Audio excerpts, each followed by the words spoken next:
মানে গোষ্ঠীকে ইয়ে করছেন কিনা? আসলে কে হুমকি দিয়েছে সেটা তো আমরাও জানি না।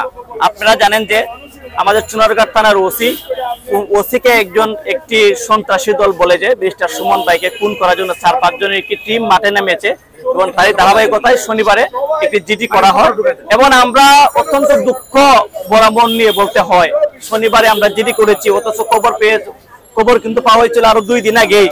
তার ভিতরে আইন শৃঙ্খলা রক্ষাকারী বাহিনী এবং দেশের প্রশাসন এখন পর্যন্ত কে ব্যারিস্টার সুমন ভাই, উনি কিন্তু সাধারণ মানুষ না, একজন এমপি, একজন পার্লামেন্ট মেম্বার। এইরকম একজন পার্লামেন্ট মেম্বারকে এরকম হুমকি দিয়েছে কে বা কারা, এইটা পর্যন্ত আমরা এখন পর্যন্ত জানতে পারি নাই। প্রশাসনের কাছে আমাদের অনুরোধ রইল অতি শীঘ্রই যেন হুমকিকারীকে শনাক্ত করে আইনের আওতায় আনা হয়। আমাদের তো দুঃখের বিষয় হচ্ছে এটাই যে এই খবরটি কিন্তু প্রশাসন দিয়েছে, অথচ এখন পর্যন্ত এই হুমকিকারীকে আমরা খুঁজে পেলাম না। এটা অত্যন্ত দুঃখের বিষয়। প্রশাসন কি কোনোভাবে কোন সূত্র থেকে আসলে মানে তারা এই কি বললেন আপনি? যে সূত্র থেকে শঙ্কিত এবং আপনাদেরকে জানিয়েছে সুমন ভাইকে, আসলে সেটি তারা ক্লিয়ার করেননি? আসলে ক্লিয়ার করেনি বলতে প্রশাসন তো যে জানিয়েছে এটি একটা নাম্বার ছিল, মোবাইল নাম্বারই তো মেসেজটা এসেছে। তো সূত্রটা তো আমরা জানি যতটুকু যে একটা মোবাইল নাম্বারে কে কথা বলেছে, একজন ব্যক্তি কথা বলেছে, এই ব্যক্তিগত আমরা পারবো না চিহ্নিত করতে। এরা তো প্রশাসনের দায়িত্ব, প্রশাসনই চিহ্নিত করবে। আপনারা কি প্রশাসনের উপরে আস্থা রাখতে পারতেছেন না? আস্থা রাখতে আমাদের অবশ্যই প্রশাসনের উপর আমাদের আস্থা আছে।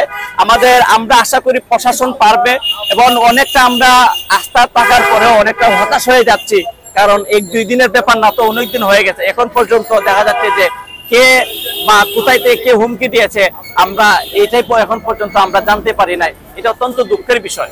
তো উনি তো সবাই এলাকায় সবার জন্য উপকার করে, তাই ওনাকে হত্যা করার মানে কারণটা কি থাকতে পারে? আসলে আমি মনে করি যে আপনারা জানেন উনি এমপি নির্বাচিত হওয়ার পরেই কিন্তু আপনি দেখবেন যে একটি যত দুর্নীতিবাজ আছে দেশের, আমি মনে করি যে আপনারা জানেন যে উনি দুর্নীতিবাজদের বিরুদ্ধে কথা বলেন, অন্যায়ের বিরুদ্ধে কথা বলেন এবং আপনারা আরো অবগত আছেন যে উনি যখন দুর্নীতির বিরুদ্ধে কথা বলেন তখন কিন্তু সে কত বড় এটা চিন্তা করে নাই যে সে কি আমার কিছু করতে পারবে কিনা। সে তো অনেক বড় দুর্নীতিবাজ যেই হোক না কেন, যখন আপনাদের মতন মিডিয়ারা কথা বলেন নাই, আমরা দেখেছি যে ব্যারিস্টার সুমন ভাই কথা বলেছেন। উনি মুখ খোলার পর দেখা যাচ্ছে যে অনেকগুলো টিভি চ্যানেলের নিউজ করেছে উনার নিউজটাকে দিয়ে।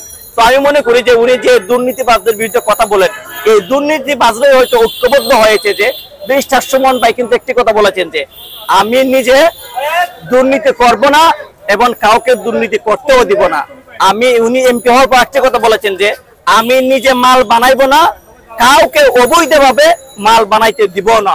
আমি মনে করি যারা অবৈধভাবে এবং যারা দুর্নীতিবাদ এরকম একটি মহলেই উনার বিরুদ্ধে লেগেছে। আচ্ছা, আপনি কি মনে করছেন যে পুলিশ প্রশাসনের গাফিলতি রয়েছে এখানে? তারা জেনেও কেন তদন্ত করছে না? পুলিশ প্রশাসনের গাফিলতি আইনের আওতায় কেন নিয়ে আসছে না? না, আমরা তো অবশ্যই আইনের প্রতি শ্রদ্ধাশীল হয়েই তো আমরা জিডি করেছি।